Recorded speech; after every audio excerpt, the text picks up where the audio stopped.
বিদেশি প্রভুদের করুণা ও রাজনৈতিক সমর্থন লাভের আশায় বিএনপি নেতারা ধারাবাহিকভাবে সরকার বিরোধী অপপ্রচার চালাচ্ছে বলেছেন আওয়ামী লীগের সাধারণ সম্পাদক ওবায়দুল কাদের। শনিবার এক বিবৃতিতে তিনি কথা বলেন।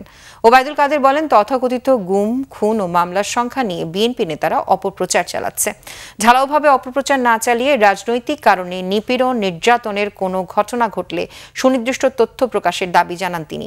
বলেন, বিএনপি মহাসচিব ঠাকুরগাঁওয়ে একজন মাদকাসক্ত ও মাদক ব্যবসায়ীর মতো অপরাধীর স্বাভাবিক মৃত্যুর ঘটনাকে বিরোধী দলের উপর সরকারের নির্যাতনের অভিযোগ এনে রাজনৈতিকভাবে ফায়দা নেওয়ার অপচেষ্টা চালাচ্ছেন। গুম, নির্যাতনের কাল্পনিক তথ্য দিয়ে জনগণকে বিভ্রান্ত করতে চাইছেন। 21শে আগস্টের গ্রেনেড হামলা এবং ক্ষমতায় থাকাকালে আওয়ামী লীগ নেতাকর্মীদের ক্রসফায়ার এবং পুলিশ হেফাজতে হত্যার কথা স্মরণ করিয়ে দেন তিনি।